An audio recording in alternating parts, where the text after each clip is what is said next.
Bem, o interessante dessa live, quem vai acompanhar ao vivo ou quem vai depois assistir, a gente vai deixar lá no IGTV e depois no Facebook, né? Até se vocês meninas quiserem colocar lá, tranquilo, esteja bastante à vontade para fazer isso. É uma forma de levar informações, né? E às vezes quebrar alguns paradigmas aí. A gente estava na segunda passada conversando com a Mara e eu até essa semana estava assistindo alguns vídeos, né, no final da semana passada aí, sobre eu participo de um grupo lá da mãe assim que filmou o filho pequeno em crise, né? Aí muitas mães falando assim, abraça ele, né? Afaga, tenta acalmá-lo e tal. Então dá para entender às vezes o impacto que uma mãe sente quando vão lá e segura o seu filho, né? Porque é todo um amor e um carinho que se dá todo ao longo de uma vida, né? E de repente vê uns brutamontes segurar o que por mais que eles sejam grande, né, Mara? Mas eles continuam sendo bebê, não é verdade? Com certeza. Com certeza. Eu ainda não passei por isso de ver outra pessoa, né, contendo o Mateus. Eu ainda não passei por isso.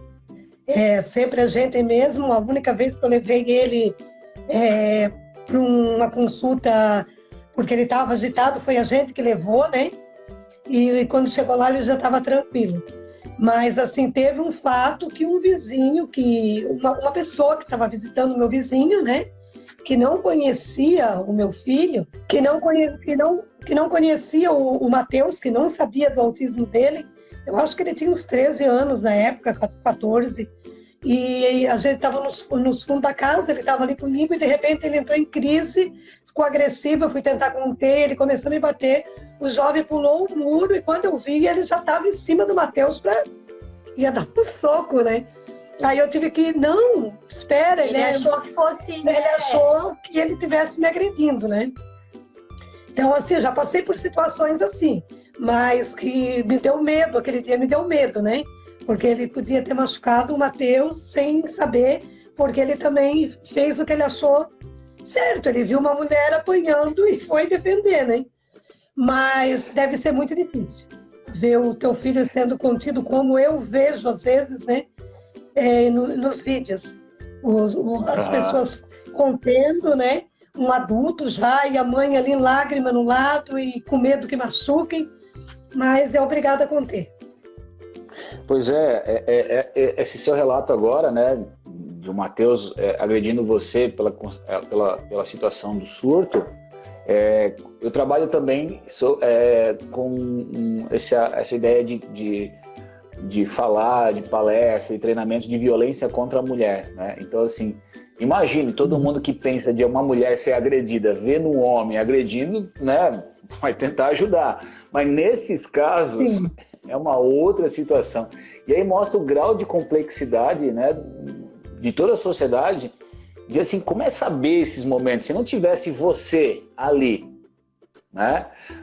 Vamos dizer que né? Ou se fosse mesmo com a Bianca, né? Uma das perguntas que eu ia fazer hoje é assim, como é que seria, eu não sei se já aconteceu, de você não estar em casa, tá a Bianca e o Mateus ir para cima dela, né? Às vezes, assim, por ser uma pessoa, às vezes, não é a mãe ou é a irmã, sempre tem aquela relação de irmão, né? Aquela rixa meio que de irmãos, que é uma coisa, pode ser que aconteça, não sei se não. Mas imagine se ele vai para cima assim e alguém que não conhece passa na rua ou, enfim, pode-se pensar numa situação dessa. Né? Aqui eu já tive que já passei algumas situações com o Mateus. Hoje os meus pais, eles não me deixam mais ficar sozinha com o Mateus. Não por mim, mas porque eles têm medo mesmo do Mateus me agredir, porque hoje eu já não dou mais conta dele, né? Então, quando ele era menor, eu conseguia conter o Mateus. E até ele me obedecia melhor do que ele obedecia a minha mãe. Se eu falava, ele me ouvia mais do que ele ouvia minha mãe, sabe? Só que hoje ele já tá muito mais forte do que eu, ele tá muito maior do que eu, então eu não consigo. Se for uma crise que eu consiga conter ele com a fala, tudo bem. Mas se for uma crise que precisa conter ele fisicamente, eu não dou conta, sabe? Ele é muito mais forte do que eu. Então hoje, já meus pais, eles não deixam mais eu ficar sozinha. Se eles vão sair, que já aconteceu, ir para algum jantar na casa de amigos, eu fico, sempre fica minha prima junto comigo e meu namorado. Aí a gente fica em 3 pra, se acontecer alguma coisa, nós 3 conseguir conter o Matheus, sabe? Eu sozinha, eu já não fico mais. Sozinha a gente não deixa. É complicado para mim ficar sozinha com ele, né? Então agora, hoje, para mim, hoje está sendo um dia bem difícil para mim. É um dia, assim, que eu tô chateada depois de uma consulta, sabe? Justamente por isso, pela agressividade do Matheus. Ele tem estado muito agressivo nos últimos dias, né? E esse final de semana foi bem tenso e ele tem umas crises comportamentais, né? Que são diferentes das sensoriais. Então, ele escolhe, né? Aquela pessoa que ele está chateado. Então, agora, esses últimos dias, ele está muito chateado comigo. Ele está descontando tudo em mim. Então, sobrecarrega muito a gente. E hoje eu fui numa consulta, eu não fui, foi uma amiga e meu esposo levaram ele numa consulta e a gente aí está querendo fazer um exame nele, né? Um exame que muitas amigas com filhos autistas têm nos indicado e a psiquiatra não reagiu bem, né? Não quer fazer esse exame, não me deixou nem falar, né? Me interrompeu, nós temos um vídeo ainda, mas assim... Então, coisas que a gente não sabe como lidar com a agressividade. Você não sabe o que se passa na cabeça do paciente. Não sabe o que passa na cabeça do seu filho. Então, esse negócio aí, pega ele, acalenta, isso nunca deu certo com meu filho. Porque se encostasse nele, era pior. Então, esse negócio de querer chegar nele, agora a gente é obrigada a fazer, né? Com força física para conter, para pôr ele no quarto dele, que ele tem um espaço que é um quarto, que agora foi feito recentemente, então dá entrada com uma área externa, que também é dele, um espaço grande, colorido, e daí tem mais um corredor grande que dá acesso ao pátio da frente do terreno. Então ele tem bastante espaço para não ficar preso, mas tem uma grade na porta. Então, às vezes, ele tem que ficar ali até ele se acalmar. E o que está acontecendo é que ele não está se acalmando tão fácil nesses últimos dias, sabe? Está sendo bem, e a força dele é muito grande. Então é bem complicado. Tá sendo a gente tem que pensar que ele é um homem de 19 anos, com quase 1,70 de altura. Não, ele tem 1,73. 1,73 de altura e 100 quilos. Então, assim... É muita força. Sem falar na força, né? Que os autistas, eles têm na hora da crise, eles têm uma força, parece que triplica a força deles, né? Então é bem complicado, está sendo muito complicado. Eu até na live passada com a Sara, lá de Curitiba, ela comentou de um surto que teve de um homem, né? Que ele tinha uns 2 metros de altura, mais de 100 quilos. E ele bateu na mãe, assim, quebrou ela toda e arrancou a roupa dela, como se fosse estuprar ela. Mas não chegou a fazer o fato. E aí, quando ele se aproximou dela, a mãe teve que colocar os 2 dedos nos olhos para tentar se afastar, né? Então, assim, não tem nem como imaginar essa situação, porque é uma relação de a mãe não quer ver o sofrimento do filho. Eu não consigo imaginar a dor da mãe. Né? Ela não quer ver o sofrimento do filho, mas ao mesmo tempo ela está sofrendo, a vida dela está em risco. Eu já tive que ser agressiva com meu filho. Já teve uma vez que foi de cima de você, né? Que eu tirei ele. Ele estava machucando ela e ele ia machucar ela feio. Então eu fui obrigada, eu peguei no cabelo dele e eu fui obrigada a puxar até ele sentir dor, porque quando ele sentiu a dor, aí ele veio para cima de mim, para ele poder largar ela. Então foi uma situação que, como eu comentei na última live, né? Antes, se ele estava agressivo com a mãe e eu chegasse e falava, Matheus, para, ele parava, ele me obedecia. Hoje não. Hoje, se eu chegar e ele estiver em crise, ele vem para cima de mim. E foi num desses momentos, ele tinha pego um sarrafo e ia bater na minha mãe. A mãe conseguiu desviar. E na hora eu tava saindo do quarto para ir ajudar ela. E eu tava com o cabelo amarrado assim, bem alto. Na hora que ele me viu, ele me puxou pelo cabelo e ele arrastou, literalmente ele arrastou. Quando ele fez isso, eu caí, porque nós estávamos no corredor. No que eu caí, ele continuou me batendo. E daí a mãe veio e não conseguia tirar ele de cima de mim e teve que puxar ele pelo cabelo. Eu tive que fazer ele sentir dor. Se a gente fala assim, se a gente falar assim, né? Poxa, eu peguei e puxei o cabelo do meu filho que é diagnosticado com autismo. Meu, isso não tem como. Todo mundo vai cair em cima e, meu Deus, vocês não deveriam fazer isso. Mas a situação, ela nos obriga a fazer isso. O desespero nos obriga a fazer certas coisas, né? E aconteceu outra vez também que agora ele parou com esse costume, mas antes ele mordia, né? Hoje ele se morde, mas ele não mordeu mais ninguém. Mas ele mordia muito a gente. Então, às vezes, assim, do nada ele vinha e... Só que não é, morder, soltou, ele segurava. E ele pegou, tava só eu e ele em casa, e ele pegou no meu braço. Ele pegou e quanto mais força, toda a força que ele tinha, ele deu na mordida, né? E eu também tive que provocar dor nele para ele poder soltar o meu braço. Senão, eu acho que ele tinha ficado com um pedaço do meu braço, porque ele não soltava. Eu falando e ele não soltava. Inclusive, no nosso Insta, né, que a gente tá fazendo a live, a mãe postou uma foto do braço dela, depois da mordida, assim, e se o pessoal quiser dar uma olhada. Isso foi depois. Uns 2 dias depois ainda, ele já estava melhorando. Ficou por dias, assim, roxo. Eu vi essa foto, eu entrei lá no Insta de vocês e vi essa foto. Sabe o que é legal, assim, essa colocação de vocês? Porque algumas pessoas, quando a gente faz a live, né, sempre falam assim, claro, eu sei que os pais olham de um jeito e às vezes quem vai conter um profissional da área da segurança ou da saúde não vai fazer a contenção igual um pai e uma mãe. Mas não dá para pensar, às vezes, numa contenção como algo muito simples de ser feito, né? A gente tenta falar isso daí porque... Até porque os profissionais, eles têm, né? As técnicas deles. Mas eu não tenho técnica, né? Eu nunca fiz um curso de como conter. E outra, mesmo que eu fizesse... A nossa forma de conter é intuitiva, assim, né? A gente tenta o quê? Trazendo ele à realidade, chamando ele para uma coisa que ele gosta, e na maioria das vezes tá certo.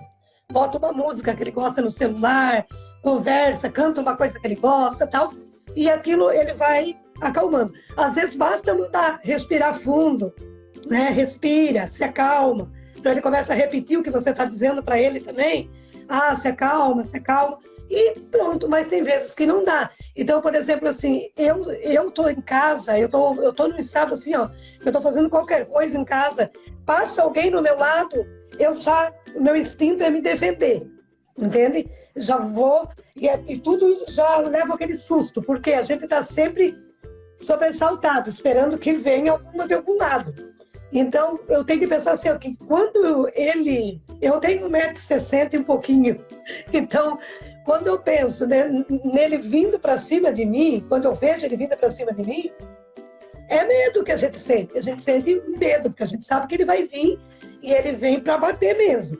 Mas as formas que a gente usa para tentar acalmar ele, hoje eu percebi assim, que com o tempo, ele mesmo ele vai tentando se acalmar, né? Ele usa as mesmas... Então, hoje o meu pai, ele detesta cortar a unha, porque como ele tem essa questão do sensorial, né? Ele não gosta da sensação que fica depois de cortar a unha. Então, hoje meu pai tinha que cortar a unha dele e enquanto meu pai cortava, ele falava assim, se acalma, Matheus, fica calmo, Matheus. Para ele mesmo ir se acalmando. Respira, Matheus. É rapidinho, só falta uma, Matheus. Ele vai falando para ele mesmo ir se acalmando, sabe? Mas é complicado. Ouvindo vocês falar isso, imagine o ser humano que está ali, ele tem consciência dessa necessidade dele e ele tenta lutar contra isso. É como se a gente visse esses filmes até da esquizofrenia, né? Que a pessoa vê uma outra, conversa com uma outra pessoa que não existe, né? Então, assim, ele tem consciência de que aquilo pode... Vamos fazer até uma correlação daquele do Incrível Hulk, né? Que ele não quer que o Incrível Hulk venha, ele fala, não venha, né? E o Hulk tenta vir e ele diz, não, fique quietinho aí, não venha para fora. Então, assim, o relato de vocês mostra que às vezes ele tem consciência que isso possa vir à tona e ele perder esse controle dele, né? Então, assim, é importante, Mara... Pode falar. Quando nós já percebemos que quando ele está mais controlado, vamos dizer, tem vezes que quando ele vê que ele vai se alterar, ele canta bem alto, assim, ele vai e entra no quarto, tipo, eu vou me fechar, né? Ou assim, ele sabe que às vezes se ele fizer alguma coisa, a gente vai prender ele lá no quarto dele, até ele se acalmar. Então assim, antes dele bater na gente ou fazer alguma coisa assim, ele joga qualquer coisa aleatória no chão e vai pro quarto dele. Tipo, é um sinal, não... tipo assim, ó, não tô bem, me deixa lá dentro. Porque senão eu vou fazer besteira. Aí ele entra, ele mesmo pede pra fechar a porta e daí ele fica lá, ele senta lá com os livros dele, aí ele fica fazendo as coisas dele. Quando ele se acalma, ele vai na porta e pede pra gente abrir. Então ele já sabe, ele já se conhece, né? Mas nem sempre ele tem esse autocontrole. Sempre ele tem esse autocontrole. Às vezes pode ser que seja muito rápido, que ele não consiga, né? Às vezes pode ir muito rápido e ele não consegue ter essa percepção. Então ele faz já essa reação já, né, de agressividade. É importante, Mara, o que você colocou, esse seu estado de alerta. Tá? Isso é uma das coisas que a gente fala no curso de contenção, que às vezes os profissionais da saúde, quando vão fazer qualquer atendimento de primeiros socorros básicos, né? Alguém que está alterado, ferido, ele vai só com o instinto de querer ajudar essa pessoa biologicamente, né? Ou até psicologicamente, mas não leva em consideração essa possibilidade de agressão. Então esse é um estado instintivo, por exemplo, que todo profissional da área da segurança já tem, porque ele não vai para resolver o problema de saúde, ele vai resolver um problema que alguém está descumprindo uma lei, uma ordem. E o que eu percebo por eu trabalhar com profissionais da área de segurança e também de saúde, que não é do perfil do profissional da área de saúde, ter essa preocupação, vamos dizer, quase um sexto sentido, que passou alguma coisa no meu lado, eu estou em alerta, esse estado de alerta. Né? E esse seu estado veio decorrente que você já foi agredido algumas vezes. Então, assim... Então, os profissionais de segurança, eles têm isso aí. Quando a gente treina o pessoal, a gente fala sobre isso. É o estado de se autopreservar. Então, além de você ajudar o outro, por exemplo, os bombeiros, socorristas, eles têm um termo que eles usam que é bem importante, que se chama cena segura. Então, eles só vão naquela cena se não oferecer risco para eles que vão atender, porque senão vai ter mais uma vítima ainda. Então, por exemplo, deu uma descarga elétrica, tem alguém no chão. Eles não podem ser feito um louco, então eles têm que fazer um olhar, né, uma varredura, tem algum cabo elétrico e tal, tem que afastar, é seguro tirar esse cabo. Se não é seguro, tiver que desligar a energia elétrica, ninguém entra. Eles têm que ter uma certa frieza, né? Não pode estar... Então assim, esse detalhe é importante porque muitos pais, às vezes, quando falam, né, eles olham muito com a emoção e não com a razão, e nesse momento tem que ser a razão, como você falou, é a frieza. O que eu preciso fazer? Calma, faz isso ou faz aquilo. Só que é claro, por você estar convivendo, o medo às vezes acaba, né? Agora que ele está grande, imagina, pode ser muito mais difícil fazer essa contenção. Então é importante, por exemplo, treinar... Ele dormiu sim, é muito difícil.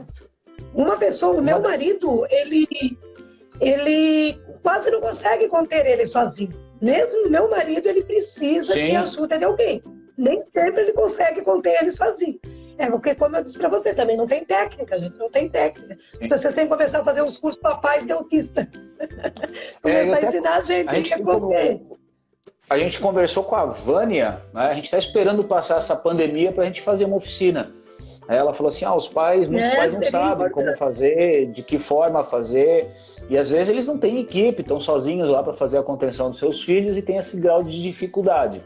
Então, assim, a gente está esperando passar isso para fazer uma vivência com vocês, né? Formar um grupo aí. Seria bom. E tem o caso assim, como assim? Ele estava me mordendo, né? Então, primeiro, qual é a reação? Tentar tirar, né? Tentar falar. Então, depois, quando nada deu certo, o que eu fiz? Eu belisquei ele. Até ele sentir dor, para ele largar meu braço, eu não teria largado. Mas tudo bem, ali foi uma reação que ele estava me mordendo, eu dei um beliscão nele. Mas esses dias ele veio, era uma barra de ferro, né? Era uma barra de ferro? Uma barra de ferro. E eu estava abaixada. Quando eu levantei, só deu tempo de eu segurar.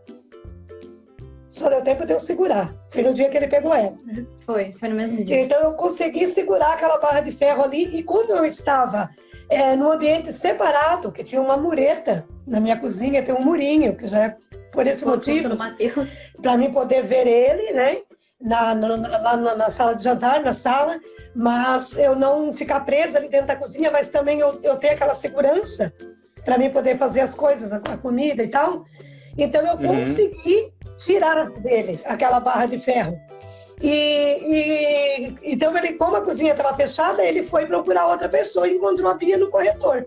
Só que nesse dia deu tempo, mas eu fico pensando, se a gente estivesse num ambiente aberto. Eu passei dias pensando nisso. Se a gente estivesse num ambiente junto, no mesmo ambiente, e ele com aquela barra de ferro, certamente eu não teria conseguido tirar aquela barra de ferro da mão dele. Não teria conseguido, entende? Então eu fico pensando, o que eu faria num momento desse? É eu pegaria outra Mara, coisa pesada? Eu não ia conseguir pegar uma outra. É importante você diminuir a distância. Eu não conseguiria pegar outra coisa para bater nele. A barra de ferro ou qualquer outro objeto que a pessoa venha agredir, a gente precisa entender que ela só tem efetividade quando essa extensão vai bater em mim. Se eu diminuir a distância entre eu e a pessoa que vai ofertar a agressão, a tal ponto que ele ficar aqui perto, aquela barra já não funciona mais a agressão. Então, quando a gente fala em defesa pessoal... Mas aí a tendência das vítimas é se afastar. Se você tiver... Aí a gente tem que fazer uma leitura, e aí precisa treinar isso daí mesmo. Se você faz uma leitura que está uma distância próxima da barra de ferro, mas que não chega à pessoa, você se afasta. Quando você vê que está no ponto que ele vai te acertar, você pode avançar. Porque se você cola da pessoa, por exemplo, se eu vou agredir alguém, se eu estico o meu braço, o soco tem que acertar essa distância do braço, tá? Se você estiver aqui, você leva o soco. Agora, se você se aproximar, o soco vai pegar no vazio, não vai acertar. Só que o detalhe é ter sangue frio para isso, e isso é difícil.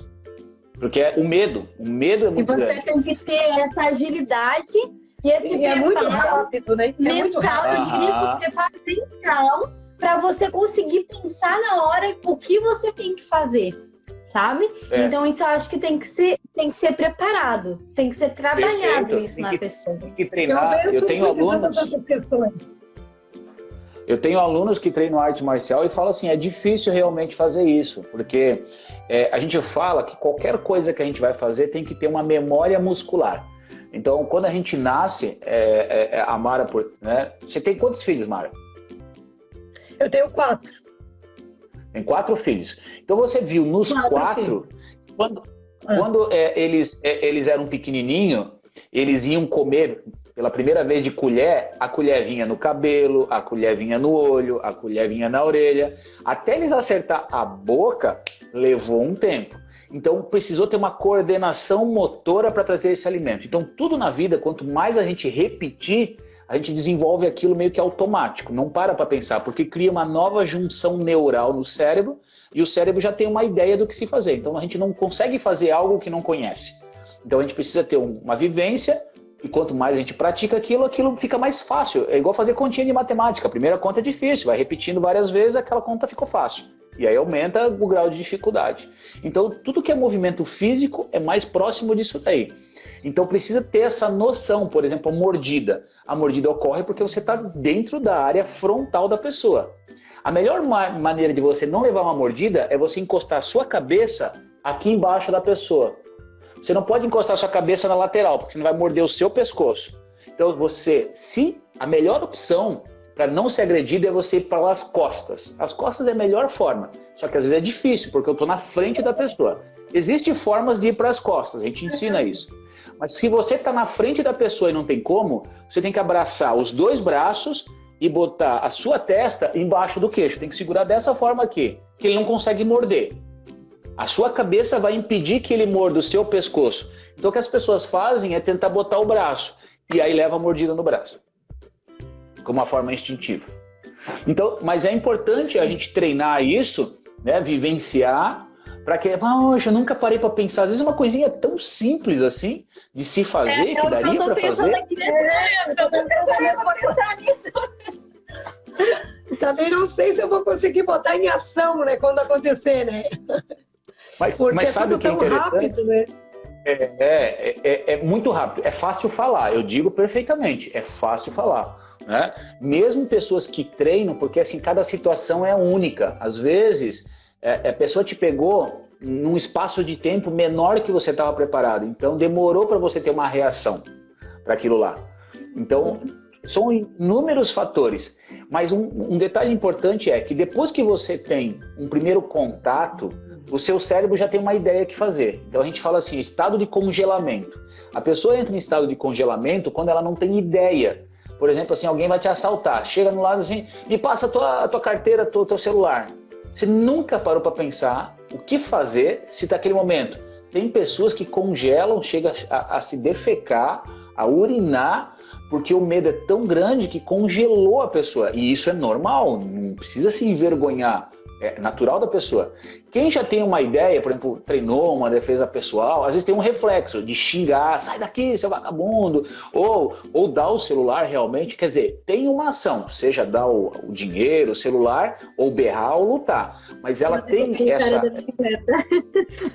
Tem essa reação, mas que tem gente... tentar roubar o celular dela, ela derrubou o rapaz da bicicleta. O rapaz veio me assaltar uma vez, eu segurei o celular e derrubei ele da bicicleta.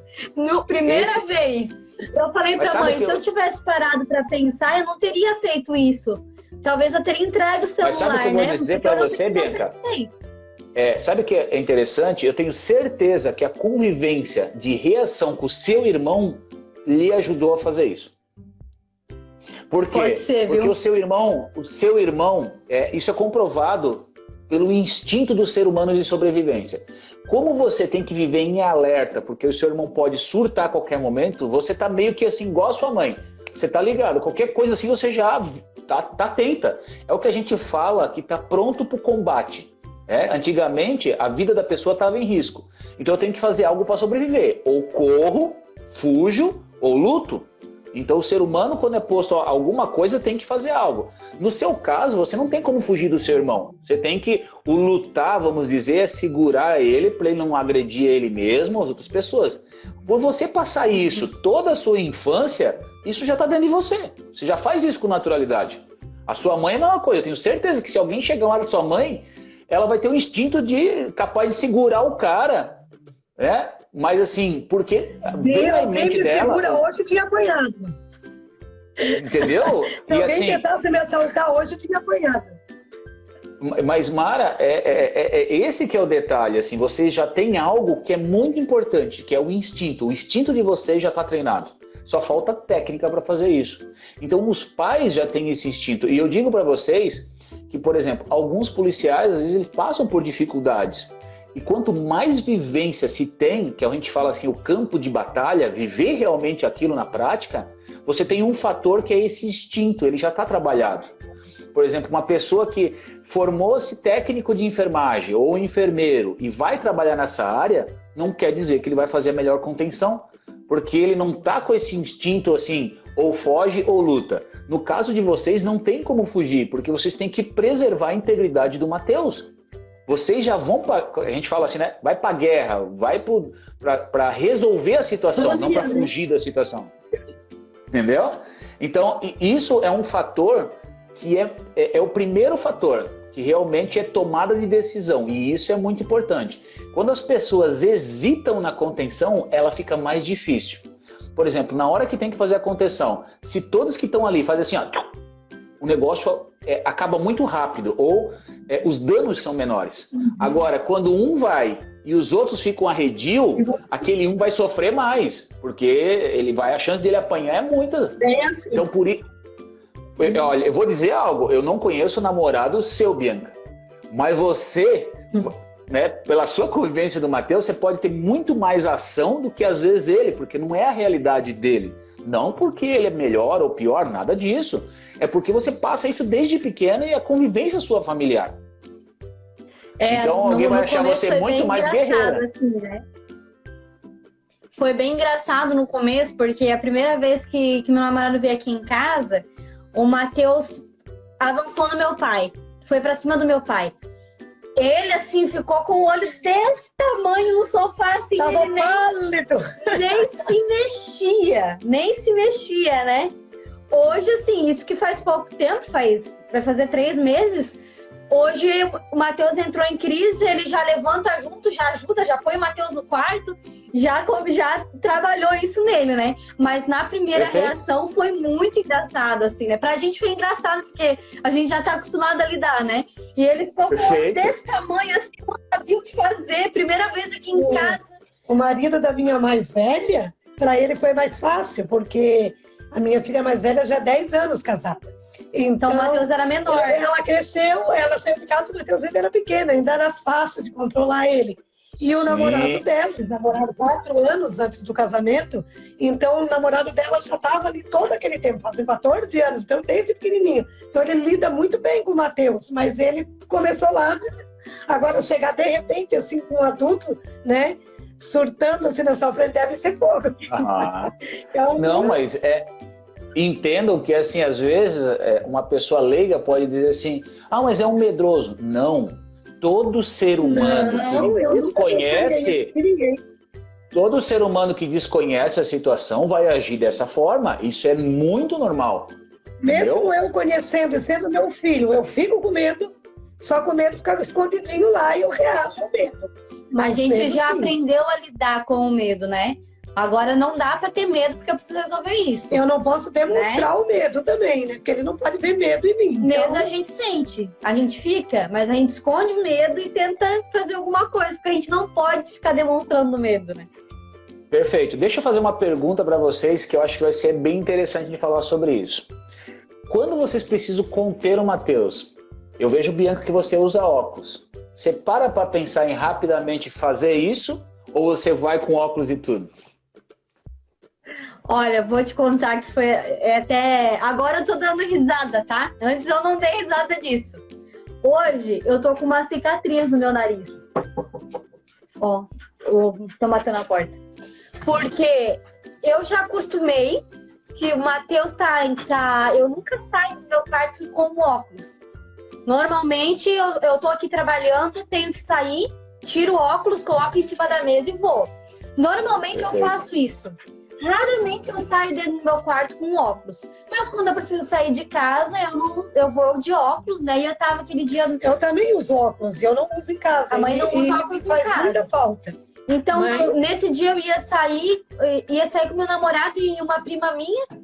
E eu tava com óculos, tava bem tranquila, tava na porta de casa, já saindo. O Matheus olhou pra mim e veio com a mão aberta e bateu. No que ele bateu, cortou meu nariz. Meu óculos voou. A minha reação não foi nem meu nariz sangrando, foi... Meu Deus, pega o meu óculos, porque se quebrar é muito caro, né? Aí quando eu fui ver, estava sangrando, até hoje tô com uma cicatriz aqui, né? Mas eu tento tirar o óculos. Se eu tô no meu quarto e eu escuto que ele tá em crise, eu já tiro o óculos e vou sem óculos. E eu já só boto. Eu já acostumei com isso, né? Mas se eu tô de óculos e eu tô na sala, aí eu não tiro, aí vou como eu tô mesmo. Não paro pra tirar o óculos, né? É interessante que todo e qualquer material pode ser usado como uma arma. Pode ser conscientemente ou inconscientemente. Então, se a gente parar para pensar, né? A gente tem objetos contundentes, perfurantes e cortantes. Contundente é que vai bater, que ele não tem uma ponta fina, não é uma lâmina. Então, uma garrafa de água, a parte mais dura da garrafa, ela pode ser um objeto contundente, pode pegar nos ossos, os ossos mais... A gente só aprendeu isso na prática. Já se machucou assim, com uma garrafa PET vazia, porque quando joga, né, com o impacto, a distância... Essa tal dessas garrafas retornáveis que são mais duras, então... A gente já provou isso aí. Então, o quarto do Matheus não pode ter cortina, porque a cortina, se tiver o varão da cortina ali... É pior de pegar também. Essas questões é importante porque às vezes algumas pessoas falam assim, tá, mas e a contenção física? Tem alguns fatores que são importantes a gente falar. Então, por exemplo, cantos vivos, né? Quina de mesa, cadeira, tudo que venha ter uma ponta que a pessoa, por exemplo, quando o grupo vai conter, a família vai conter, se a pessoa não tomar cuidado e alguém cair ali, pode se machucar muito gravemente. Ou instintivamente ele pegar, por exemplo, muitos profissionais às vezes da área da saúde as mulheres, eu sei que todo ser humano quer ficar bonito, né? Mas um ambiente, às vezes, de pronto-socorro, hospitalar, ela já tem o procedimento, né? Mas um cabelo muito solto, brinco, gente, tudo isso para segurar é um puxão só. Não tem sombra de dúvida isso, né? E esses detalhes são importantes dentro de casa. Às vezes, né, a família tem uma experiência prática. Aprende pelo erro e acerto, às vezes sem ninguém falar, já viu que aconteceu algum fato. Mas a gente sempre fala, todo material que tiver solto, né, se tem a possibilidade de ele estar surtando, às vezes esse olhar, afasta, guarda, ou ele sai para um outro lugar, que é o que vocês já fazem. Essa questão do guardar aqui em casa é bem comum. Eu não tenho orelha furada, mas a mãe também não tem. A minha irmã mais velha tem orelha furada. E daí quando ela vem com um brinco pequenininho, eu faço ela tirar quando tudo é bem. argola, assim. Agora quando ela tá com uma argola ou um brinco grande, ela já sabe, né? Ela já nem vem, ou se ela vai em outro lugar e ela vem com um brinco maiorzinho, ela já tira e guarda na bolsa. Porque ela sabe que chama a atenção do Matheus, principalmente se o brinco tiver alguma pedrinha, ou brilhar, ou alguma coisa. Ou o brinco por si só chama a atenção quando ele é maior, né? Então ela já sabe que o Matheus vai querer mexer, daí ela já tira e já guarda. Porque numa puxadinha aquilo ali pode rasgar a orelha, né? É bem complicado esse negócio, tem que cuidar bastante. Quando chega alguém de óculos, a gente já avisa. E assim, como é que foi? Eu acho que vocês já tinham comentado na live passada, mas como é que foi assim? Já teve alguma situação em público que vocês passaram bastante dificuldade com o Matheus, né? Porque não tinha um lugar específico para ele ficar, né? E como fazer nesse momento? Que às vezes é que a gente fala em ambiente não controlado. O ambiente não controlado é muito difícil, até porque os estímulos são muito ricos, né? Seja auditivos, sejam visuais. Vocês já passaram por uma situação dessa? Recentemente, o Matheus ele fugiu de casa. Então, assim, o Matheus, ele dificilmente ele é agressivo com pessoas que não são do nosso meio familiar, né? Ele tende a ser agressivo com o pessoal que convive aqui em casa, comigo, com a minha mãe, com meu pai, mas com pessoas de fora, dificilmente ele vai agredir, ou vai cuspir, ou fazer alguma coisa do tipo, né? Então, esses dias ele fugiu de casa e o meu pai me ligou. Eu tava no quarto, meu pai me ligou porque na esquina... A gente tá em obra aqui em casa. Então, o portão tinha que ficar aberto para os pedreiros entrar e sair. E ele ficava trancado em casa. Só que tinha um pedreiro trabalhando dentro de casa também. Então, por um descuido, ele fugiu. E daí, na esquina aqui da nossa casa, tem um mercado. E o dono do mercado, ele é um amigo da família. Ele ligou pro meu pai e falou: Valdeleiro, o Matheus tá aqui no mercado. Aí o meu pai já me avisou também, eu avisei a mãe foi atrás. Mas aí o dono do mercado, que já conhece o Matheus, já estava vindo com ele pela mão e ele mesmo trouxe o Matheus para casa, né? Então, assim, o Matheus não teve nenhuma reação de agressividade. Só entrou e pegou um chocolate. Ele entrou no mercado, pegou o chocolate que ele queria e voltou para casa tranquilamente, né? Então, assim, dificilmente ele vai ter uma reação agressiva fora de casa. E se ele tem, é com alguém da própria família. Entendi. Então, já aconteceu assim, ele cismou um dia que ele queria dar oi para um vizinho nosso. Só que esse vizinho não estava em casa.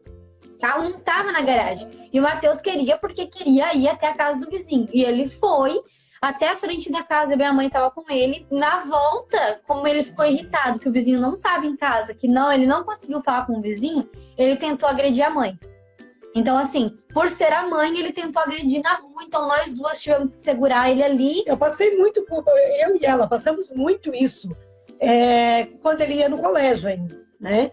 A gente ia levar ele no colégio, a gente ia apanhando, voltava apanhando. E ela estudava com ele, às vezes ele agredia ela na escola. Intervalo, já levei pedrada no meio do colégio. Então, assim, mas com os outros, dificilmente ele é agressivo, né? É mais com a gente. E ele tá Bianca, ouvindo a gente falar dele agora, ele tá morrendo de ir lá do quarto dele. Tô ouvindo.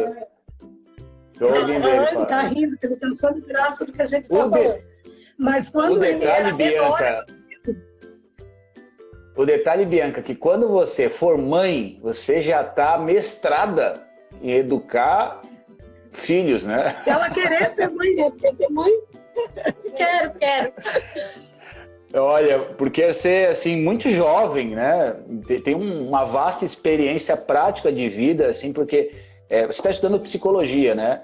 E comportamento humano é muito difícil, né? E é um comportamento que não é racional, assim, que ele faz isso por maldade ou porque quer, né? Então, enfim, é uma situação muito específica dele. Então isso te dá uma bagagem de vida extraordinária, né? Que é única isso daí. Tão jovem, né? Sim. Eu sempre falo, né, que eu sou essa Bianca por conta do... A gente se constrói subjetivamente de acordo com o nosso meio, né? Isso já está mais do que comprovado. Então, a gente é aquilo que a gente viveu, que a gente vive, a gente nos constrói como a nossa personalidade, como ser humano, no meio da nossa família, no meio das nossas vivências, né? Então, a minha vivência com o Matheus me fez ser o que eu sou. E talvez isso que tenha me levado até a psicologia, né?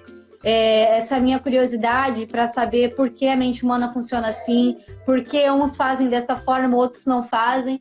Então, essa curiosidade me levou. Eu até comentei na outra live a respeito do meu irmão mais novo, que o coordenador do colégio dele falou, né? Que o João Vitor e o Matheus, ele fez de mim, do João Vitor, da minha outra irmã, pessoas mais humanas, né? Nos fez mais humanos. Tanto que o João, ele foi a única criança da sala dele que conseguiu se aproximar de um menino autista. Enquanto todas as outras pessoas da sala se afastaram por ser diferente, o João Vitor, ele já fez amizade de primeira com o menino e foi um dos únicos amigos dessa criança, né? Por quê? Porque já tem essa vivência, né? É uma das dificuldades, às vezes tem professores, né? O segundo professor, às vezes com a necessidade das escolas inclusivas, né? Que vem crianças com grau leve de autismo, e assim, ainda é uma dificuldade atualmente de quando essa criança surta dentro da escola. Os outros coleguinhas não estão acostumados com esse tipo de comportamento. E aí existe uma certa, não vou dizer que é um trauma, mas essas crianças elas ficam meio traumatizadas quando vê um surto, que nunca viram isso daí. E de repente o amiguinho delas, né? Então assim, alguns professores e até diretores de escola que já veio fazer uma vivência conosco relataram esse grau de dificuldade. E é importante falar sobre isso, porque muitas pessoas não sabem sobre isso daí. E é importante falar para, né? Fala de criar políticas públicas. Pode falar. Eu trabalho num colégio particular, né? Então, é um colégio evangélico e nesse colégio a gente tem uma política muito grande de inclusão social. Crianças autistas, enfim, né? TDAH, sempre é muito discutido isso, né? Então, na sala do meu irmão, que é onde tem um autista clássico, ele não tem crise de agressividade, mas ele tem crises comportamentais, ele não gosta de ambiente com barulho, ele é seletivo em algumas coisas que ele quer fazer. Então, assim, a professora e o coordenador ele trabalha muito em cima dessa questão de inclusão. Ele sempre procura, quando a criança não está na sala, falar com uma sala, né? Explicar, desde o primeiro dia, o aluno tal, ele é um pouco diferente de vocês, ele se enquadra, ele tem um diagnóstico assim, então às vezes vocês vão perceber algumas atitudes diferentes, e se isso acontecer, vocês não precisam se preocupar. Tanto que foi assim que o João soube dele e chegou em casa contando pra minha mãe, tem um aluno autista na minha sala. A gente sempre procura deixar muito claro isso para as crianças, né? Então eles sabem o que está se passando. Mas o João Vitor, ele teve estudando no colégio municipal e a gente teve um pouco de dificuldade. Por quê? Não tinha alunos na sala dele com autismo, só que por conhecer, até o momento que eles não sabiam que o João era irmão do Matheus, estava tudo bem. Quando o colégio fez essa ligação do João Vitor com o Matheus, eles assistiram alguns comportamentos do João Vitor e entenderam que o João Vitor também era autista, sabe? Então, houve aquele pré-conceito, aquele pré-julgamento, né? por conta da vivência. Então, se o João Vitor é meio levadinho, né? Então, por ele ser um pouquinho levadinho, não. Então, ele é autista, sim, sabe? Então, e o João Vitor, a gente percebeu, assim, que por conta dessa vivência dele com o Matheus, nos primeiros anos dele no colégio, hoje ele tá no 4º ano. Ele já tem 9 anos, então ele é maiorzinho. Mas quando ele tinha 6, 7 anos, na hora do intervalo, onde tinha muitas crianças, e as crianças estavam correndo, qualquer reação de criança que esbarrasse nele, a reação do João Vitor era bater. Era empurrar, não era nem agredir, assim, mas para se defender. Era um mecanismo de defesa.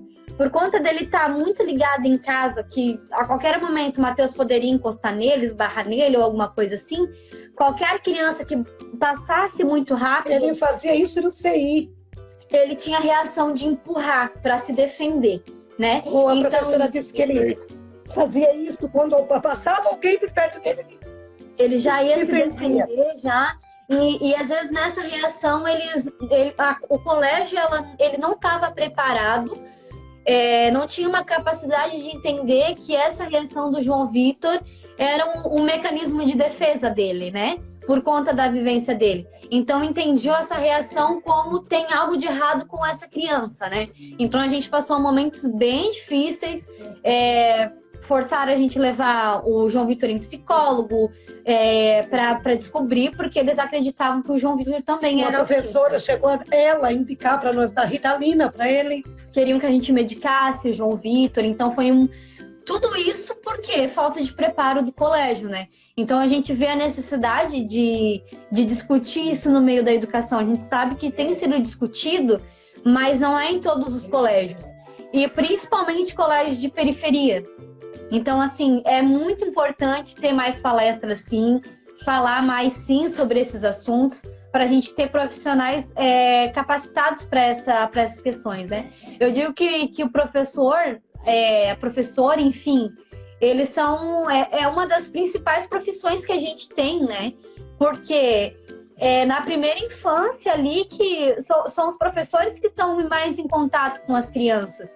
Então, são eles que vão perceber se há algo de diferente na criança. Vão auxiliar os pais para se perceber algo de diferente. Eu não digo que essa professora do João Vitor estava errada, né? Se ela viu algo de diferente, ela tinha realmente que chamar, que conversar. Porque, às vezes, o profissional da área da educação que vai auxiliar a gente, os pais, a descobrirem alguma coisa de diferente na criança. E quanto antes descobrir, melhor para resolver, melhor para um diagnóstico, melhor para um tratamento, né? Então, sim, é extremamente importante que no meio da educação a gente venha conseguir falar mais sobre isso, né? É interessante pensar sobre isso, que a primeira percepção, às vezes, que se tem da escola é que os pais agridem os filhos, né? Porque uma criança com medo não é natural que tenha uma criança, às vezes, com uma necessidade especial. Então, a primeira impressão que se leva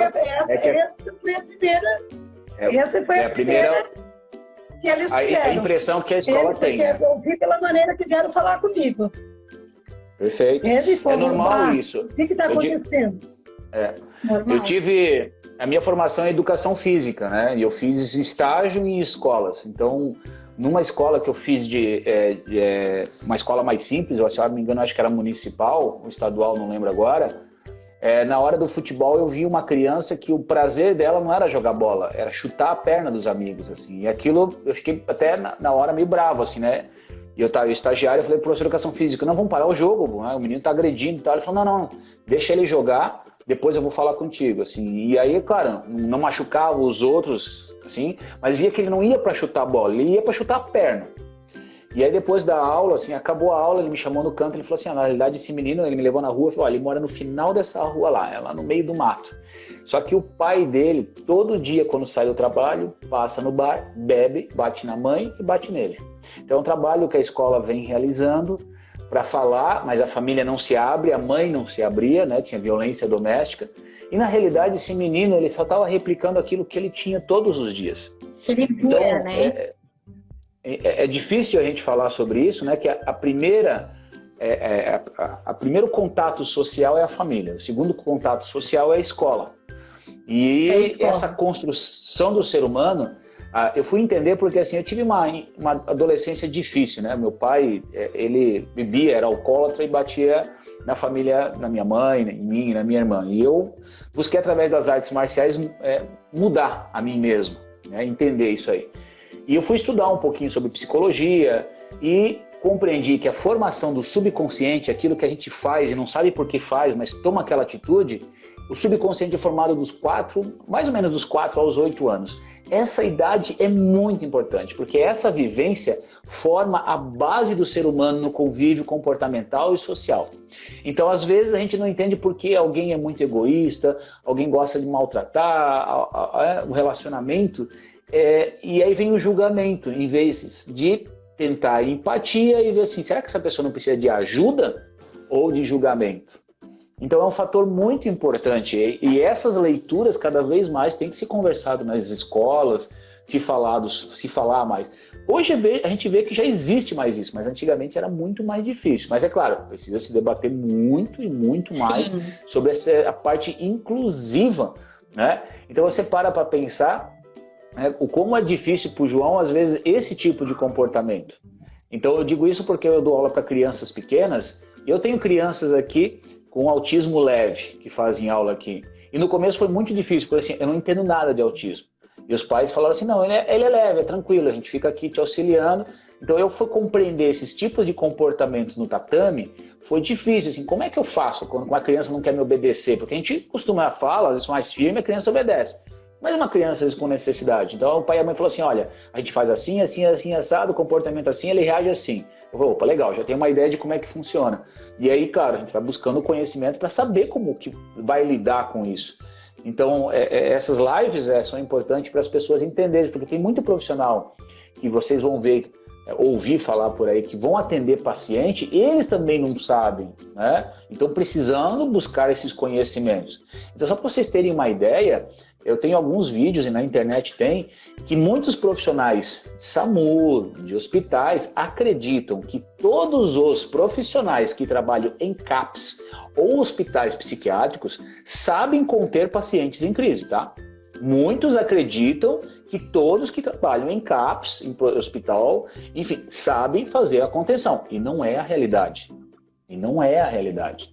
Porque o curso de formação de enfermagem, alguns têm uma matéria sobre paciente com transtornos e como fazer a abordagem. E quando tem, é teoria, não tem prática. Amanhã eu estou indo dar uma palestra...